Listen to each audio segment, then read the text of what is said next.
Are you relaxed? Good. Use your mind's eye. Try to imagine that you were inside an elevator. You are on the floor that corresponds to your present age. Now, look to the line of numbered buttons on the wall. They represent your present and past. There are other buttons, too, that have no labels. Sometimes the floors can go further back, to before you can remember. Pick one of those buttons. I want to get the hell out of this town. Go somewhere where there's clean air, where I can breathe. I don't know, maybe Tahiti. Tahiti? Why Tahiti? Because the men use their dicks for oars. Ooh. You can make Cat's kitty purr anytime you want. Meow.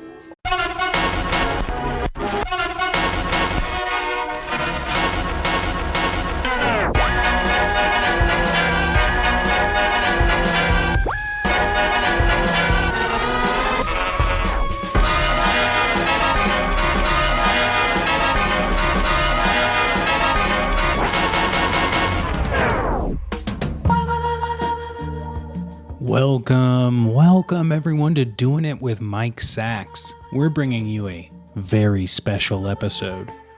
Who am I? Well, I'm Mike's trusty producer, Rob Schulte, and I'm hijacking the podcast while Mike takes his private jet across this big blue globe in hopes of spreading his message. Let's waste no more time because this episode is a real roller rink pickle. Now, before we get to today's interview, I wanted to share with you some exciting news. On April 30th, 2024, a re-release of Mike's first book, and here's the kicker, is available to the world. This version has fresh material, more interviews, more advice, more fun. So either pre-order it or go buy it now, depending on when you're listening to this episode. Additionally, the audiobook that I produced, titled Kill the Rich, is available right now. I'm also adding the first chapter free of charge to this very episode. Also, did you know that Mike has a Substack? I also have a Substack. And links to everything that I have just mentioned can be found in the show notes of this very episode. I recently spoke with Tim Barnes, and he might be one of the funniest creators out there. He's written for television, has incredible podcasts, and is a stand-up comic who's so charismatic and funny, you may completely forget you're in a comedy show environment and think he's talking directly to you. And sometimes he is. Let's go to that interview now. Your name isn't on the show. I know. Do you understand that? Yes. Are you that bitter podcast producer who a few years in thinks I can do this better than the host? Everything needs to have big stakes these days. Are you the type of person who thinks everything needs... that's one of the things I kind of I dislike is the urge that some people have to turn everything into a versus scenario. I feel like it's like the disease of capitalism where everything is who's better at this than the other person. It doesn't always have to be the case. No, not at all. And coming from... So first of all, let me just put my foot down. I love Mike. I love him to death. And he is one of the best interviewers in existence. And I am lucky to be working on this podcast. And one of the best people to answer questions, to be on the other end of the interview. Because I had him on You Are the Genre, and every time he asked a question, I was blown away by how succinctly... That's a word, right? Yes. Succinctly. He responded. Like I could, whatever transcribes audio. What is the thing that's transcribing audio these days? What is it? AI, I think. But there's a few things, isn't it right? Like disturbing how quick it is on an Instagram thing where you put up your... Yeah. Yes. It is frightening, but you know what? If it helps me save 15 minutes, why not, right? Speaking, okay, so you've got the podcast, You Are the Genre. Mike was on it, I was on it, and a plethora of other incredible comedic minds have been on the show. Besides Mike and I, though, have there been guests that have, surprised you in a way? I don't want to say one guest is better than another, but has there been any, surprising revelations?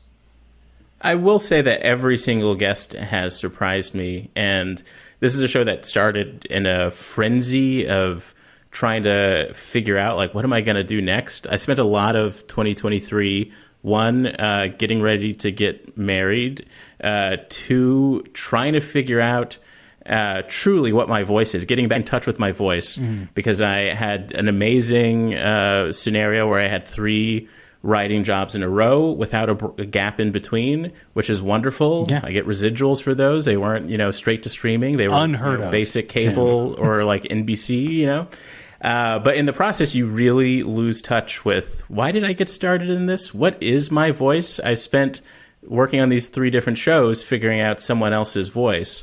And so that got me down the path of doing this newsletter. And in doing the newsletter and in doing something called that I do these like 3-day, mostly text message interviews with people, I kind of figured out the core 3 things that I want to find out from people, which is, what was the first thing that inspired you in your childhood? And what is your relationship with the first thing that you pursued and where you are now, career-wise? And so that's how I created this. You Are the Genre. It's just the idea that throughout the chaotic muck of whatever world we're in, where everyone has 3 gigs and you know what I mean? Yes. What is connecting this? And I think the only way to survive that is to realize that you are the thing connecting it.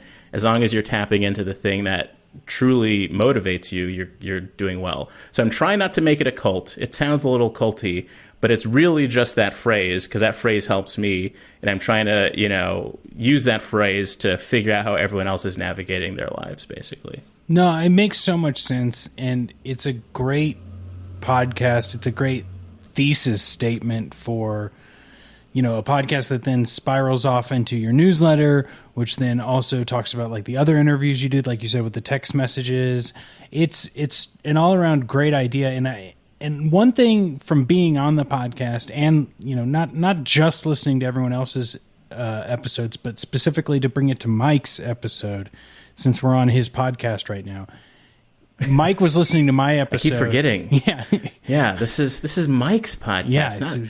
Wow, you should really take over the show. Right? Wow. Hey, I was joking at the beginning, but if you think so, I might. Wouldn't it be great if the Tonight Show, listed who all the previous hosts were? I love it's the Tonight Show formerly starring Jack Parr. Doing it with strike through Mike Sachs. Rob Schulte. But Mike texted me when my episode was out, and we were both talking about how, he and I have worked on this podcast off and on for, since 2015, 2016. There was some hiatus in there every now and again. But, like, he was like, I can't believe my point was Twilight Zone and your point was Alfred Hitchcock Presents. Yeah, I thought seriously, okay, because, the Twilight Zone is surprisingly something that has come up more than once, and that has made me realize how much of a connection that there is to that type of television and people who just pursue comedy in general. But when you said Alfred Hitchcock Presents, I assumed you already knew what Mike's answer was. Maybe I did, but that was Are you trying to highlight some cosmic connection? It's synergy, baby. We're just working together. No, I mean, I remember, I do say, like, I listened to your trailer, so I think Mike might have brought it up there, but going into your interview, like, that's the answer.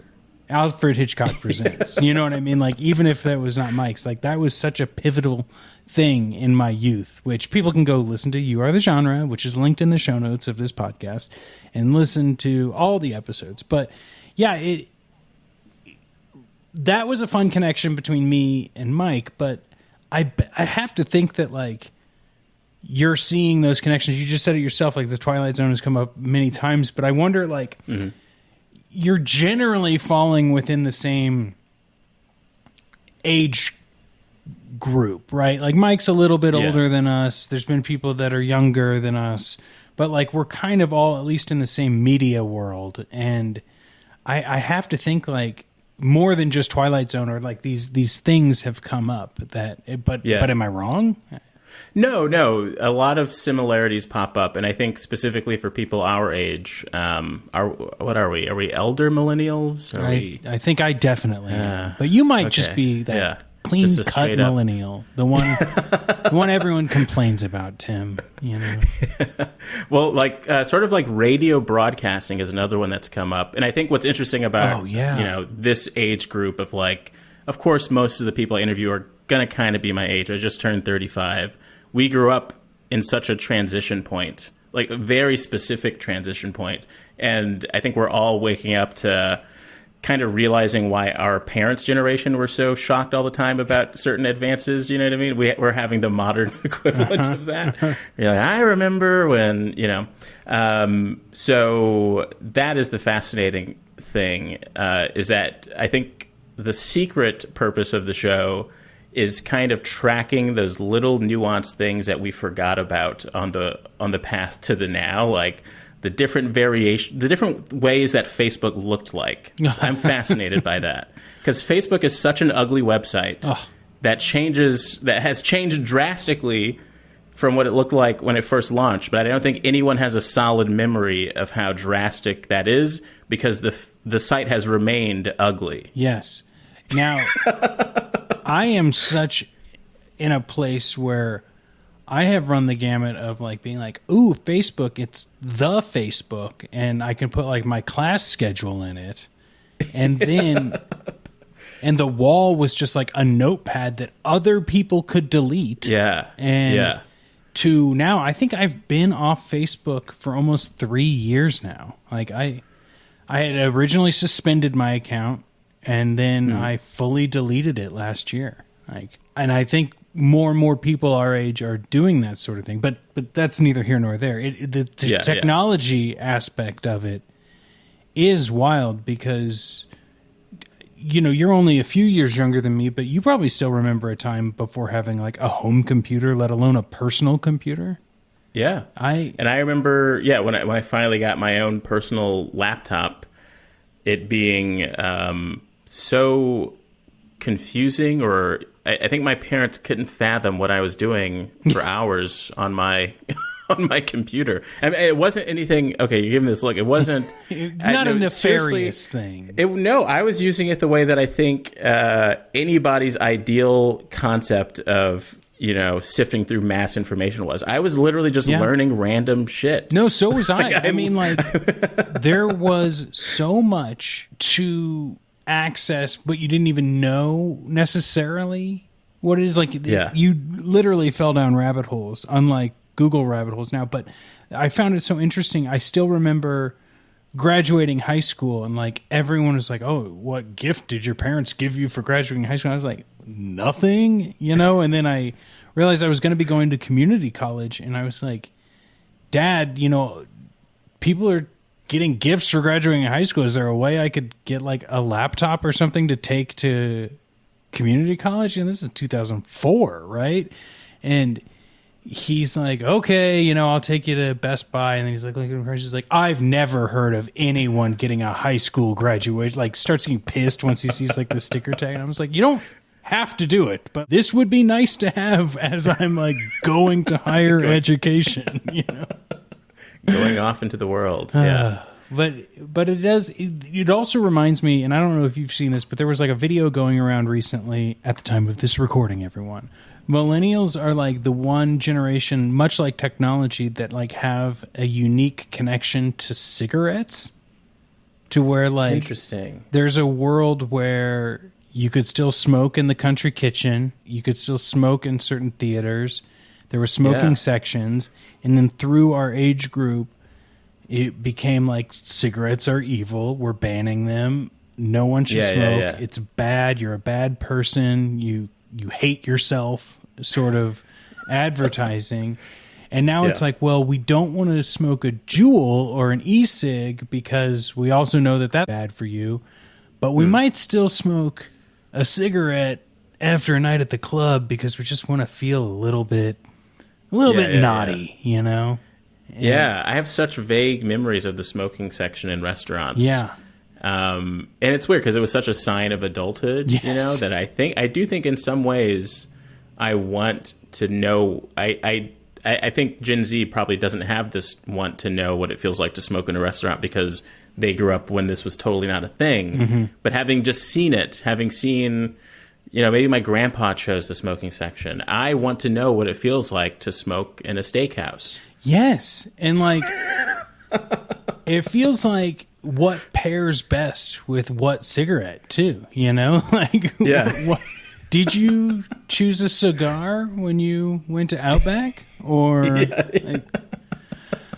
But Tim, I wanted to ask you more about your experience. You talked about having those jobs where you had consistent work on television shows, but you're also a stand-up. So it feels like, I think, to the outside person who enjoys like watching comedy in one way, shape, or form, that maybe that's a natural progression. But did you see that for yourself? Like, because I know when we met, we were just like, how do we get jobs? Yeah.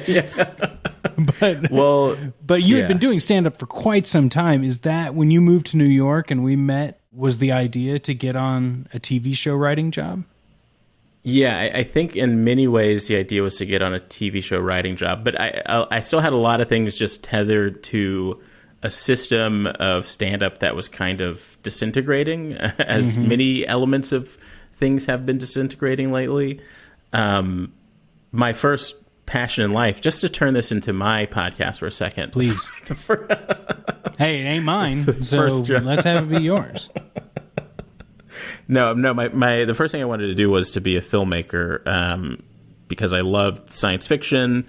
And I think I kind of discovered that I wanted to be a filmmaker because I was always reading things like the novelization of Flubber. I loved going to the movies was my favorite thing. And it's as soon as I realized that there was someone crafting it, and specifically once I became a massive, massive Star Wars fan, and I grew up in South Central LA, just a couple blocks away from USC. So already, like, the legend is national and worldwide about George Lucas. But because I was so close to this school, which this famous monotone, nerdy, quiet, shy filmmaker invented this massive thing, I was just really drawn to that, whatever that thing was, the sort of myth around George Lucas. And in high school,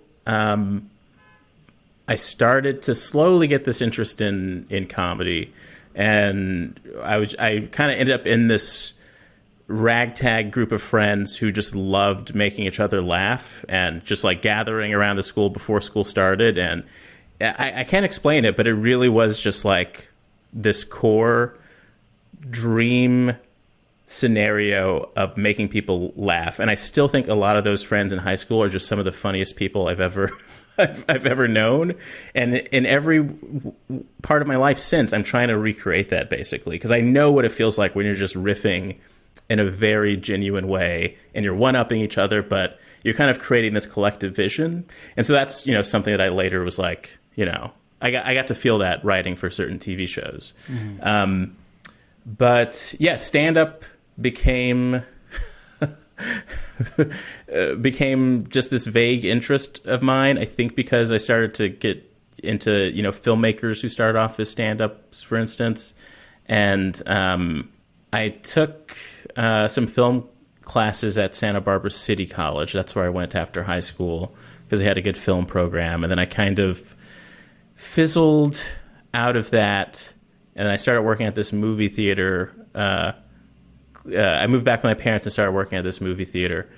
And I would be reading a lot of books, like the Del Close book about improv and stuff. And I would religiously watch Conan's TBS show. And that's another thing, too. Like, Conan O'Brien felt like a discovery for me in high school in particular. I think because I finally got a TV in my bedroom. Yes. And so I still say the two greatest discoveries in my life were when I discovered the Power Rangers in elementary school and when I discovered Late Night with Conan O'Brien. Because it was like, oh, now I understand what late night is. Yes. I would always, certain family members loved David Letterman or whatever. But something about actually staying up at night to watch this thing where this guy pulls a lever and there's a random Chuck Norris thing or whatever, I think whatever that was what got me interested in it, in comedy in general. And so I kind of just wanted to get to that standard idea of like, you do stand up, you create a persona, you have a great set on a TV show that's your entrance to the world. And that's all that I really knew that I wanted. Mm-hmm. But of course, as I enter this, it's slowly starting to fall apart. And I think by the time we met in New York, I was kind of in an in-between phase of like, I wanted to be a filmmaker. I just know how to do all these different things. I don't know what the through line of it all is. Yep, I know that. Really, it's a really insecure feeling. And that's another reason why I started You Are the Genre, is to kind of overcome that feeling, which is really just an uncertainty around other people's ability to label you. You know what I mean? Yes. Yes. Very much so. But I have Forrest Gumped my way into a lot of exciting things, and I feel more confident about all the things that I do than ever. It's just ironic that this confidence comes at a time of supreme unemployment in any of those areas. It's terrifying, I know, but it is one of those things where, like, you have the skills, right? And I'm speaking from personal experience as well. Like, you know that, like, just give me a shot. Just let me do the thing and I can do it. But, like, there's all of this other bullshit that I know we talked about as well whenever, we were both, like, out of work in 2017 or whatever. But, like, there was so much, what do we do? Why is it hard? Just, like, the hard part is getting the foot in the door. And now that when you even have the foot in the door, it still is like, what do I have to prove? I've done all of this stuff for you. Well, that's the thing. I think something in hindsight, we were in the glory days of all of these random new media jobs. Yeah. Everyone knew that something internet connected was going to be the future of their website, their brand, their company, or whatever. And podcasting was new, so there were all these opportunities. The only thing is, all of those opportunities were trying to figure out how to be cheaper than the older ones. Yes. By a massive, massive margin. So there was no defined career path as it once existed. So I think the two of us learned that we have to kind of, have a little bit of wet concrete behind us to make our own path for ourselves. Yeah. Well, and it is interesting because you have all of these different writing abilities and they all like inform the other one. And it's not like I did stand up, so that means I can write TV, which means I can have a podcast, which means I can have a newsletter. It's like I have the newsletter, which means I could have a podcast, or I could do stand-up, or I could, like, there's no through line. It's just all of these things work interchangeably together. But a direct question for you, it's not like, what do you like most, but what do you feel like, A, is one of your stronger points, but then also, which one of your strong or your writing abilities do you think helps propel the other? Stand-up has oddly been the thing that has helped propel me the most. Maybe not oddly. I think that's maybe not surprising. But the beauty of stand-up is that you don't need much production to do it. You just need to go on stage and at least... Stand-up is really turning yourself into a reliable animatronic. You build up... you set up some material. There are a few varying factors, but... the ability to consistently, tell this joke and make it kill is the name of the game. And so I know directly that when I got my first staff writing job, it was like a mix of I had amassed a certain amount of various strange behind the scenes credits. Uh-huh. I had a solid stand-up clip, and then I had made some sketches. Like my job before that was working as a digital writer at the company Comedy Central, but I had made some sketches there that I could point to that has the official Comedy Central brand and say, like, so they can look at that. So it was more the ability to look at something that wasn't a script, that was complete, that got me into having an interview. But I think trying to think on that broader scale, all of the chaos of the strikes and things, and me waking up and being like, I'm losing touch of like kind of why I started doing this, what I genuinely want to do, because I was getting to this point where, if I really wanted to, I could, and I say this with no, I've never met Jimmy Fallon in person. I say this with no malice for Jimmy Fallon, but I could sell my soul and just do the grind of the work to work at this job forever, which has a pretty decent paycheck. And so I was feeling a bit of that ticking clock of like, I only have so many more years where I can take leaps of faith based off of my personal impulses. And the danger was like I had really forgotten what those personal impulses were. So things like the newsletter and stuff, it's more just trying to get consistent with writing, trying to rediscover what my motivations are. So it's like some of it is a little bit more personal journal. Some of it is really just writing, being consistent with writing 5 jokes a day.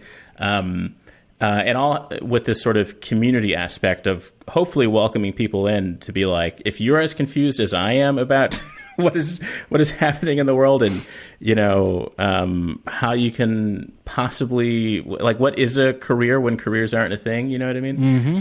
That's what that is all about. So I don't know if I answered your question. What I think my skills as a writer are being able to put a little bit of real emotion into a high concept. I think my greatest skill in a writer's room is the ability to not have a bloated ego in the space. I think I kind of blend into the background in a way that sometimes I dislike how much, no one will remember that it's me who pinpointed this great connection or who made this, you know what I mean? But that's also my skill, is that I do think that I kind of, I can't do characters. I can't, I just know how to say the right thing at the right time. Like I said, George Lucas, very monotone, quiet person. But the beauty of that is that when you say the right thing at the right time, that makes the right points of connections fire.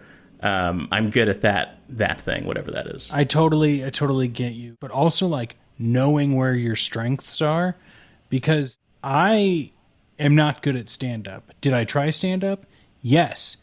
But I also, like, not to necessarily bring it back to me, but just out of example, because I think there are other listeners out there who feel like they need to be absolutely perfect at everything, but you don't. You just need to know where those strengths lie, right? Like, there's always going to be a louder person there. There's always going to be someone that's better in one aspect at something. Was I good at stand-up? No. Am I good at, like, punching things up or making things weird? Like, yes, right? And you don't punch up a stand-up set, like, while you're doing it, right? Oh, let me take that joke back again and like rethink it, or fix someone else's joke while they're on stage, right? It doesn't work that way. Yeah. But knowing that, like, maybe I'm not gonna be the person who's everyone's like turning their chairs to and this one show for the connection, but knowing you are there to make the joke. It does get annoying when people say it louder and then they get the credit for it. But your strength. And that is something I think young writers and people coming up and just trying to find a career in general, doesn't even have to be comedy. Doesn't even have to be writing. Like, you have to at least know where your strengths lie. And the other thing that, like, I think we've been tiptoeing around a lot in your story and my story, and the idea of like having 3 jobs to just have 1 job, is that everything you do to apply for a job online is pretty much bullshit. I've had someone who like chats with me a lot, like they're trying to get a job. They don't know, they didn't even know that you could get credits on Google for certificates. And if they would have known that, they wouldn't have spent, 4 years in college. And I was like, it's all bullshit.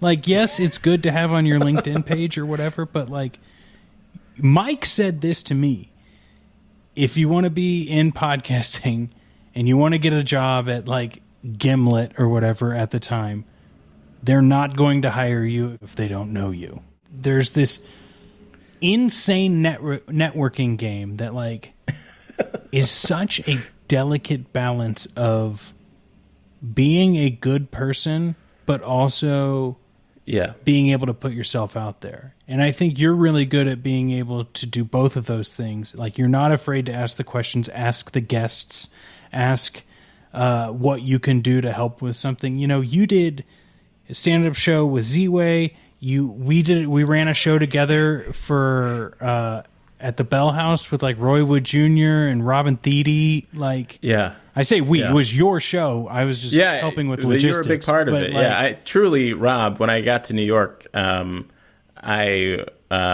was not, and I think we've talked about, that I was not in a good neither one place. of us was, Tim. Neither one of us were, and you were a nice mental saving grace, because I was just very... and especially being so young, I had this podcast called It's All True. And so, a lot of this, let me just backtrack a little bit, because a lot of what you're saying is things that I learned in Chicago, which I moved there from California in 2012 with my friend Ian Abramson. We went to high school together. He's part of that group of friends. I was like, we were just like comedic gold. I really, I really think when so. you and Ian came through Kansas, when I was still living in Kansas, I was just like... These are the funniest motherfuckers that have ever toured our small town, like, and it was comedy really just, venue, right? But it was us trying to. I think when we are both together, we are trying to. We just have this this understanding, and we've known each other for so long. But we're always trying to recreate what we had in high school, which is this ability to point out how absurd everything is. Yes. And bring everybody inside on the joke, and we're all just kind of laughing at it, and it's just propelling and propelling. But when I got to when I got to Chicago, it was vaguely like I had done a couple open mics and stuff in California, and I was doing it without any pomp and circumstance. I wasn't letting my family know. I was just going to like music open mics and stuff. And Ian had started doing that as well around the same time. And we just kind of, I had gone through that thing where I stopped going to City College. I was kind of miserable living with my parents, working at this movie theater. Sadly, I just, eating cornflakes at, midnight, watching Conan sets. And, but really being invested in the new crop of comedians like Ron Funches and stuff, who would pop up there. So...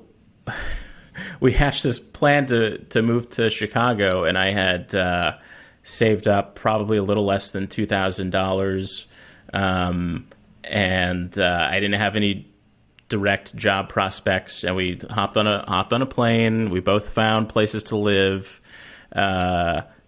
and we were just, it just sounds so crazy, but it really was just like, we're just going to figure this out. And if I'm nostalgic about anything, it really is that feeling. Yeah. And the more that I think about it, when I talked about how detached I was from like the impulse, like, why am I doing this? I've gotten detached from that feeling a little bit of just like, I just want whatever it is to make it, Yeah. But it was like I still wanted to be a filmmaker. I still really wanted to do comedy. I was going to give improv a try. It was also Barack Obama's hopeful first term as president. We all remember it. So that was in the air, and that really was such a big thing in the background of like, well, Barack Obama moved to Chicago and got into this grassroots movement. And it's like Chicago was just like something I was reading about on multiple levels. And so I was excited, one, to invent myself, not even to reinvent myself, just to invent myself. And to feel like I got ingrained into a city, because I was a pretty sheltered kid in LA, and I don't feel that sort of, that pride that people have about their hometowns. I never had that. So I was excited to try and figure out how to do that in Chicago. And it was just a bunch of happy, weird circumstances where, like, me going out at night to do stand-up. I remember, one of Ian's, the girlfriend of one of Ian's roommates was like, well, you should just do volunteer stuff. So I remember, like, looking up some stuff on volunteermatch.org. Mm-hmm. And that old website. That old website. Started doing some free volunteer work for, I think, the Polish Museum or something, which was like, so when you volunteer at some of these events, there's like free food, so that's a perk. And then in doing that, there was something that they had at one of the WBEZ bureaus in Chicago. I don't know if they still have this, but WBEZ, the public radio station there, they have these bureaus, or at least they had these bureaus in every neighborhood. So in doing that, I met someone who was like one of the people involved in organizing volunteers at WBEZ. That sort of things. This could go on forever. Hey. But all I can say is that multiple things like that is what guided me towards, eventually having a podcast. I was in the WBEZ podcast network, like little strange, bizarre points of connection that are just from the friction of being active in a city. And that's the thing, like, you can't, the person who's forcing their networking or whatever, right? And it feels like when you're in those zones, we both worked at a bagel shop. We've both worked at, like, jobs that we don't want while we're trying to do the other thing. But volunteering somewhere or going to some, like, meetup event or doing something where you're just like, I just want to meet people. Like, I'm not going to try and force that, like, I do comedy. Do you need someone to do comedy for you? Like, it doesn't work that way. But there is so much that, like, it's a little bit out of every pool. And I only like to, like, overly explain these things because no one taught me anything, Tim. And I feel like you kind of have that same vibe. It's like, I just need to go out and do it. I need to be hopeful. And you make such a good point about the more aged you get, the less it feels good to take risks. And, and being able to, the same thing when I moved to New York was just like, if I don't do it now, I am not going to do it. It was that threshold, right? And I was hopeful, and it was right around, the second term, and and we. Yeah, that was around the end of it. It was like, it was like, the Butter Emails era. Yes, I like. If I don't do it now, it ain't happening. Like, I gotta get out of here. You don't have to get paid. You don't have to be in the spotlight to get to that next level. The people who wait around to be asked to be on a stand-up show, and I'm just bringing this back to our Bell House show. Yeah, you'll get asked to be on shows every now and again, but when you start throwing your own show, it becomes easier to just make those connections, do more shows, get more stage time, leads to the writing job, leads to this other thing. And it doesn't have to, right? That's the other thing. You can just do stand-up to have fun. You could just write a newsletter to have fun, right? It doesn't have to have a job tied to it. But if you want to, like, no one's stopping you from emailing the venue and saying, can we book a show this night? Yeah. And honestly, because you mentioned the newsletter, I think what it really is getting back to the point where you remember that you simply enjoy doing this thing. Yes. Like, I think we kind of get caught up in, like, well, what is this going to get me? And who is going to validate it? But a part of it, you have to never forget that that you simply enjoy. If you simply enjoy writing, you should keep doing that. Yeah. No one is stopping you from doing that. And if you are doing it from an honest space, that's better than doing it from the space of, well, I saw that this is trending, and I think that if this person sees, you know what I mean? Yep. That's I only use social media to tweet political jokes. Like, it's my favorite thing to do. Hey, some people are really good at it, but it is one of those things where it's like you do have to, like, also do the thing that you want to do, not just, like, if it comes to you naturally, do it. Tim, I think we've had a well-rounded conversation here, but Have we? I feel like I've let you down, Rob. Hell no! This is I've great. been very rambling. No. This is wonderful. But we're also going to take this moment where you can, like, is there anything we didn't touch on? Anything you want to bring up? And also, got to get those links, man. You got to tell people where to find you. Well, for the You Are the Genre podcast, you can get everything you need there at youarethegenre.com. I'm trying to figure out how to do merch. That's something I want to do for the show. And everything else about me, you can find at timbarnescomedy.com, including links to my Letters from African America newsletter. That's the main one. It's based off of my first ever joke that became a staple of my stand-up set, and another newsletter called Alternate Timeline, where I write experimental science fiction short stories. But I guess, I want to get back into, if there's anything we missed, I do want to just highlight that, I think the reason that on my end, I feel like I've been really bad at answering your questions is that I am still the most distant from stand-up than I've ever been. Like I'm not as connected to that in particular as I was in the past, and I think that that's just because the things surrounding stand-up are changing to such a degree. And I was really stuck on that idea of having a sort of grand entrance through stand-up, be it a Conan O'Brien show or something like that. And with the current state of media, there are just thousands of tinier entrances. Mm-hmm. So I have to, shrink and duplicate myself. And I think that thing is it has kind of broken my brain a little bit. And so, and has made me focus more on the writing, because I think that's just a little more my speed. I think a little of the stand-up energy channeled into the writing is going to be my focus from now on. I think I'm not doing stand-up. It's just the motivating factor of it has changed. Well, I think if anyone's wondering, if you want to get a taste of Tim's joke style, his newsletter does have 5 jokes every day.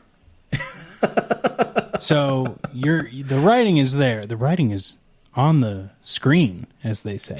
And see, that's what I do, folks. But I get where you're coming from, and I think it makes sense. But here's a little tip: stand-ups these days, Tim, they are getting videos of them doing crowd work, and and you're not doing that. Yeah. So I think you're in a good spot. I'm not trying to be too shitty. No, that is the trend. No. You're right. You're right. But and the other thing is, I am mainly, I think, an introvert. And you really have to both go on the train and socialize and be an active member of the comedy community to stay at it. And there's always new comedians. There's always new people to meet and introduce yourself and prove how on the level you are. And that gets a little exhausting too. So I was hoping, you know what? I think I can make this TV thing work. And then there were the strikes, and less shows are being made. And so I've got a good feeling about this Tim Barnes guy. I think there'll be another one. I think I'll figure it out. It's just, there's what's going on? Yeah. What's happening? That is very true, because if you were to tell me that I would go from a comedy podcasting job to like an architecture and design podcasting job while in my free time podcasting about reality TV, like, what is going on? Like, I don't know what's going on. But I promise you, Tim, and maybe this is my me speaking in a weird thing about me, but like, I always feel like, shit, if I can do it, Tim Barnes can fucking do it. And it's gonna happen. And that's why I'm working on my magnum opus right now. I'm really proud of this. I'm pitching it to networks, and everyone I show it to says it's great. And I'm in talks with like I'm in talks to get Liam Neeson and Denzel Washington to merge themselves in this hybrid machine to act in it. So yeah, things are coming up. Yeah, you can probably see my stuff on FX tomorrow. Wow. I mean, that's how quick things are. I don't use any AI, but I'm just a really quick writer and quick producer. So everything's wonderful right now. How about you, Rob? Couldn't have said anything better than myself. I'm working on a TV show too, but it can't compare to the Denzel Liam machine that you have created. So, well, Tim, thanks for joining me, man. And I look forward every day to voting on which joke I think is best. Thank you.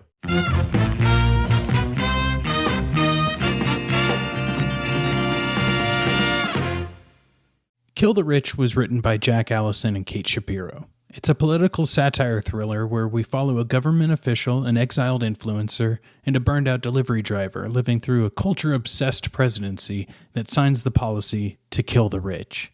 Please enjoy Chapter 1, and then pick up the audiobook wherever you like to get audiobooks. You may even hear me read a few chapters. 1.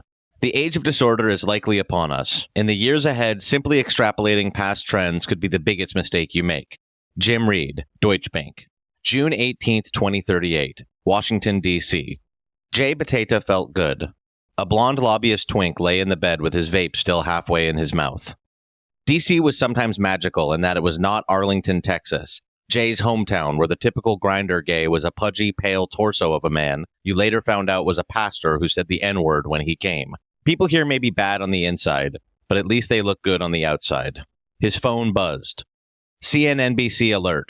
House fails to end federal death penalty to stay Kardashian execution. Jay whistled and slipped his phone into his messenger bag. He pulled tight a full Windsor knot. Usually he made do with a half, but today he wanted to look his best. The blonde woke up and mumbled, asking if Jay wanted to get brunch. Out, Jay told him. Today was a big day. Today, they were going to kill Kim Kardashian. A well-dressed man transported a powder from a plastic baggie into capsules on the 57 bus. A woman wore a t-shirt emblazoned with Pablo's iconic Kill the Rich campaign logo in sepia serif font against maroon, certainly on her way to the event on the National Mall, Jay's idea, where artists, activists, and musicians would hold a day-long block party to benefit the victims of Kim Kardashian. His phone rang, and he swiped to answer. "Are you screening my calls?" demanded Lupe from the other end. He could hear the hum of the West Wing in the background around her. Cell phones, typing, frenzied conversations. "I'm the chief of staff of the fucking White House, Jay. You don't screen my calls." "I'm sorry, Lupe," he said. "I was walking to the bus stop and must have missed the call. Why can't you just get a Pegasus like the rest of us? It's a security concern," she grumbled, referring to the Lutz self-driving car contract for White House members to get to work without interacting with the unwashed masses. He started to explain once again why he didn't trust the electric car meme guy Willem Lutz's self-driving cars with the nearly 3,000 reported pedestrian accidents, but he long ago discovered Lupe Fox had selective hearing, especially when it came to wealthy people with government contracts. "You don't screen my calls."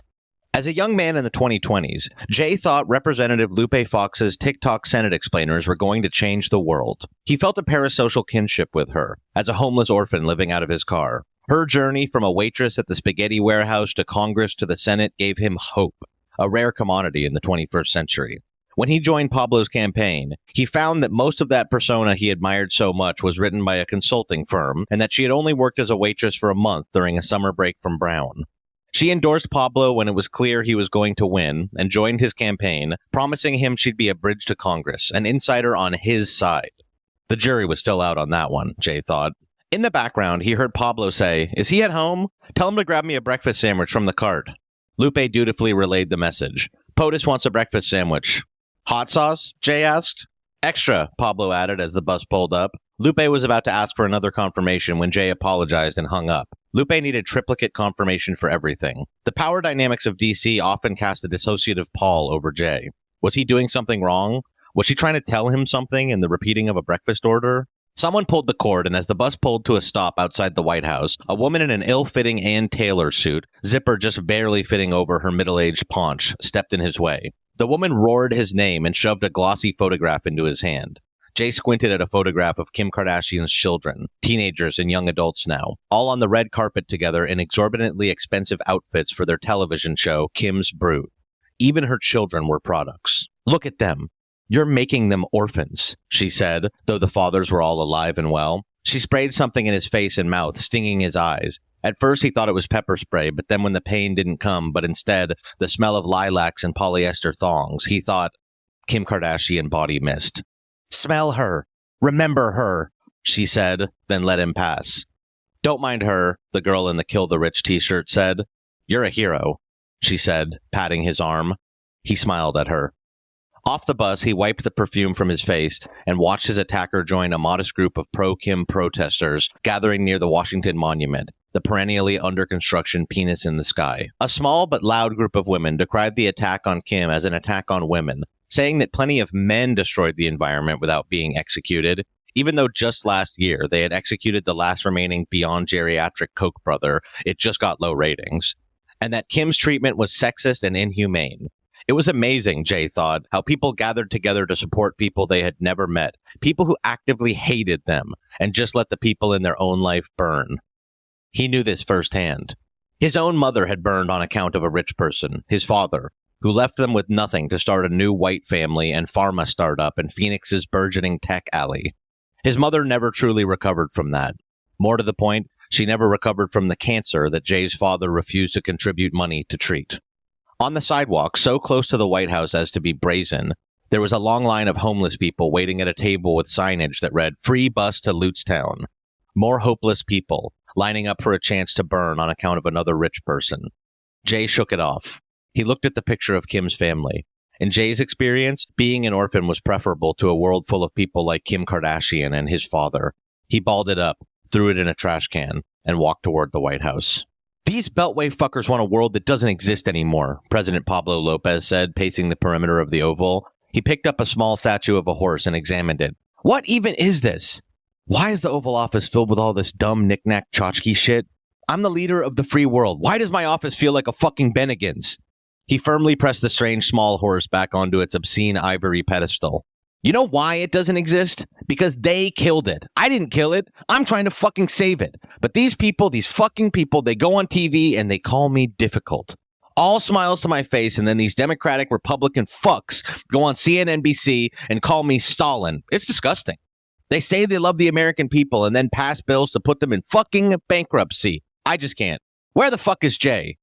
Right here, Jay responded, standing near the door at Lupe's side. He'd managed a stealthy entrance a moment earlier when Pablo was in the kind of ranting fugue state he went into when he was under extreme pressure. The Nixon tapes seemed a lot less unhinged when you worked in the actual Oval Office. You're in charge of messaging. What are you saying to counter the story that I'm a mother killer? He said. The Koch brother was one thing. He was old and had a Wikipedia with a controversy section that was like an endless scroll. Kim was a household name that people grew up with. People had Kim Kardashian shampoo in their shower. Jay explained that they had explainer videos going out on their socials from the real people who had been disfigured, destroyed, and poisoned by Kim's greed. The Secretary of the Interior was doing a roadshow. You really shouldn't turn on cable news, today of all days, Jay soothed. He eyed Lupe, who held up her pug to her phone, snapping photos for Bring Your Dog to Work Day. You're right. Fucking nerves. Where's my breakfast sandwich? Pablo asked, turning his full magnetic force in Jay's direction. There was nothing in the president's features that suggested he was attractive. In fact, he would probably be ugly if he were anyone but Pablo Lopez. He was sturdy but slightly overweight, with the beginnings of a middle-aged gut.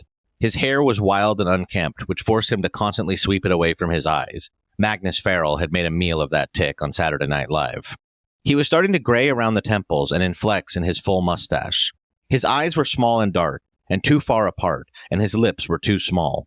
But somehow, when it all fit together, it worked for him. There was something about this asymmetrical former roofer that reminded Americans of themselves, but slightly hotter, which is really what Americans loved more than anything. Jay handed the sandwich over. Pablo unwrapped it, took a bite, then sniffed at it. A Kim psycho sprayed body mist on me. We don't use the word psycho, Lupe said, putting the dog down. A Kim supporter sprayed body mist on me, Jay corrected. Pablo laughed, shrugged, and took a bite of the sandwich. An assistant knocked and poked her head in the door. Sir, they're on line 1, she said. Transfer to Jay, Pablo said, mouthful of egg. He turned to Jay with a puppy dog look in his eyes. No, come on, Jay said. Sorry, buddy. This is senior advisor shit. You can do this. He clapped Jay on the back. Jay paced the rose garden, cell phone to his ear as he waited for Senate Majority Leader Jackie Cohn to join on the other end. DC people had the annoying habit of putting you on hold even when they were the one who had placed the call. I've got Majority Leader Cohn, the Adderalled-out voice of the Senate intern on the other line said. Put her through. Jay could hear the heavy breath of the octogenarian senator on the other end before she finally spoke. Xavier? She always spoke his name with a hard CH. We need the president to stay the execution. We can't do that, Senator Cohn. Kardashian lost her appeal. Take it up with the courts. People are scared, Xavier. This is... He finished the Democratic-Republican rallying cry in unison with her. Not who we are. This is serious, Jay. You should hear the calls my office is getting. No one wants to return to the horrifying days of the Second Civil War. Jay couldn't help but roll his eyes. The so-called Second Civil War was such a joke. A bunch of LARPers and rascal scooters wandering around state capitals. Sure, they'd been able to get some compelling television out of it. CNNBC embeds with helmets, breathlessly reporting it like it was Baghdad while fart machines went off in the background. Anderson Cooper crying on air about another day that will live in infamy. In reality, less than 20 people died in the sequel to the Civil War drummed up by cable news. Most of them were excitement-induced heart attacks. It wasn't a real civil war. It was new journalism from deep cable channels desperate for one last gasp of ratings and relevancy. The only concrete thing it did was unite the legacy Democratic and Republican parties into a single entity of conventional wisdom and sensible politics, the Democratic Republicans. It didn't hurt that the name had called to mind a memorable moment from the classic play Hamilton. In opposition to the new parties, the Progressive American People's Party and the hard-right, conspiracy-obsessed Patriotic Party. Despite what your rich donors are tying up your phones with, Jay responded, this is far from dividing us into another fake civil war. He couldn't help but get a jab in. This thing polls above 50. Nothing polls above 50 these days. Besides, why do you need us? I thought you guys were going to stay the execution up on the Hill. Jay grinned. Seems like you don't have the votes. Cohn clicked her tongue. The American People's Party used the free time to tout the anti-monopoly features in the Free America Act, and the Patriotic Party used it to wonder if the president was even executing the real Kim Kardashian. So, I'm sorry, what are we even talking about then? You don't have the votes, we're moving forward with the execution. Why are we still on the phone? Because, Xavier, you don't know how this will poll 5 months from now in the midterms. There are vulnerable members in your caucus, and now your opponents can show a brutal ISIS-K-style execution in your campaign ads. A threat, Jay thought. The execution is happening. That's a non-starter. But is there anything else I can help you out with? Jay could hear a smile crawl across her face over the phone line. Everything up until now had been foreplay for this moment. I have a very talented great-nephew, Cohn continued. I think he'd make a great addition to the State Department. Jay closed his eyes, hating this town, but it was all worth it to pull off the day's festivities with Cohn's tacit approval. Deal. Let's go over the speech, Jay said, handing Lupe and Pablo printouts as the motorcade raced through Metro DC. I feel like we really need to nail the why of what we're doing here before you're on camera. Pablo sighed. He hated rehearsing. My parents, like so many before them, came to this country for the opportunity to build a life for themselves and their children. Their small local grocery was never going to be listed on the NYSE, but it was the backbone of Main Street in Arlington, Texas. Pablo stopped. Fucking Main Street on Arlington, Texas is a water park and 4 pro sports stadiums. Really? It's a performance, Pablo. Be your relatable self, Lupe said.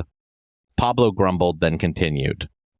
However, my parents and so many others were irrevocably damaged by the unbridled greed of major corporations that sought to destroy competition no matter how small, Pablo said.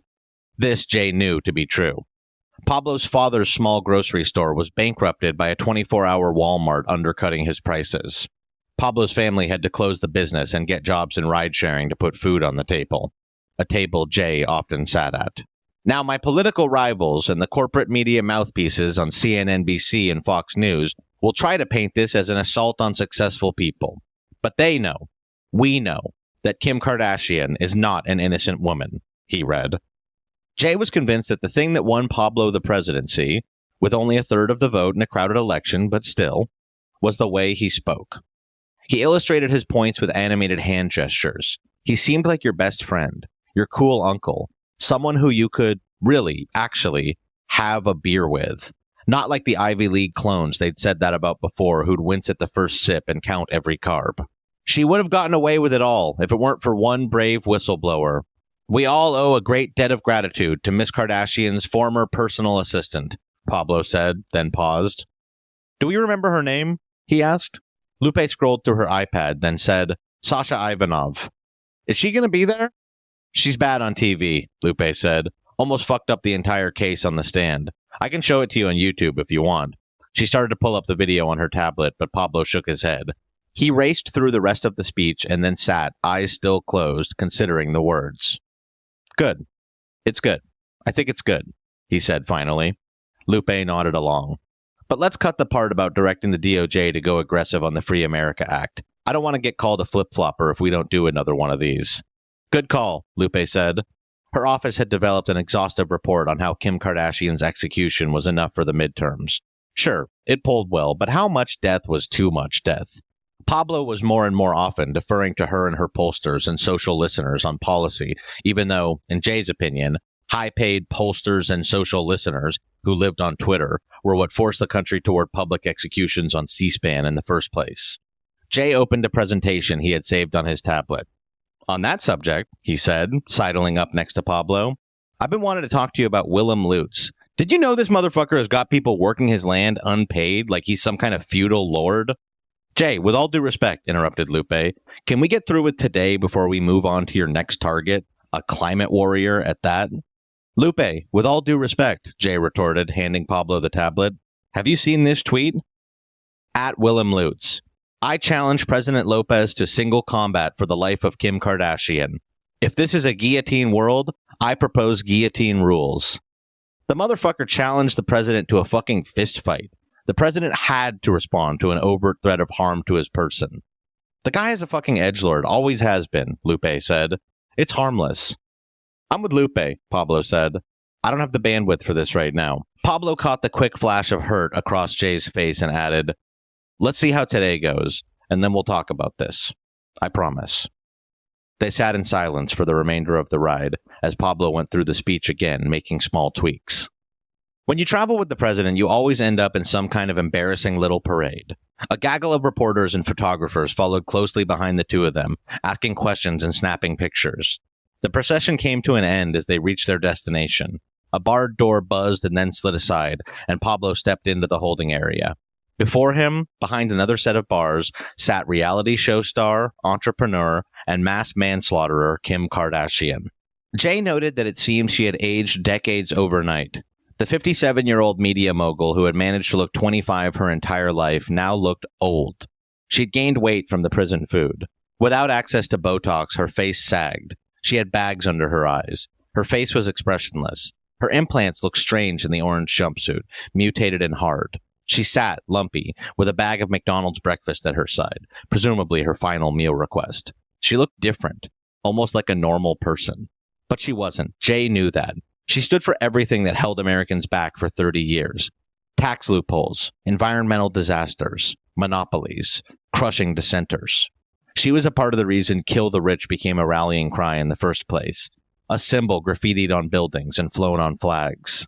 Pablo stood as the photographer snapped photos and the journalist scribbled down notes, regarding Kardashian silently with a rehearsed expression that Lupe said should read, compassionate but determined. One of the few things that Lupe and Jay agreed on was the necessity of such a big performance. The president couldn't appear bloodthirsty. Pablo closed his eyes and made a small sign of the cross on his chest and then wordlessly left the room. The crowd of aides and press followed, and Jay stayed behind in their wake. He found himself alone with the woman he had worked so hard to put to death. Can I help you? She said, unwrapping her McGriddle. My name is Javier Beteta. I work with the president. You his assistant or something? Taking a bite of the McGriddle, barbecue sauce dripped from her plump lips. Calms, he said. She shrugged, then looked around conspiratorially and leaned in. Can you pass a message for me? Jay knew he wouldn't, but wanted to hear what she had to say anyway. Sure. I need you to DM my Instagram. I have an assistant running it. Sasha. No, wait. Fuck Sasha. She seemed confused, somewhat delirious. Tell whatever assistant is running it to send me some toner. I can't go on TV like this. Jay was stunned. You know you're being executed in a few hours, right? She waved her hand dismissively. Yeah, right, she laughed. Willem Lutz assured me that I'm getting out of here. Willem Lutz, huh? Jay said. He's going to save the country from people like you, she said, shoving fries into her mouth. Plus, I'm Kim Kardashian. They can't kill me. Jay grinned. Oh, yes, we will. And we're not stopping there. That's it for this episode of Doing It with Mike Sachs. I want to thank the Sonar Network for allowing this podcast to spread its wings. The hilarious Tim Barnes for sitting down and chatting with me. And of course, Jack Allison and Kate Shapiro for asking me to produce the audiobook of Kill the Rich. Oh yeah, and thanks Mike Sachs for letting me pinch hit this episode while you are gallivanting across the world. So until next time, keep reaching for the stars and crunching that pickle. So, do you like Grandma's pancakes? Yes, Grandma. They're delicious. Oh, good, because you're going to get them every morning now that Mommy's going back to work. A steady chicken holidays equal nothing but cash. And I ain't about that, bro. Bro? It's a new thing I'm trying out.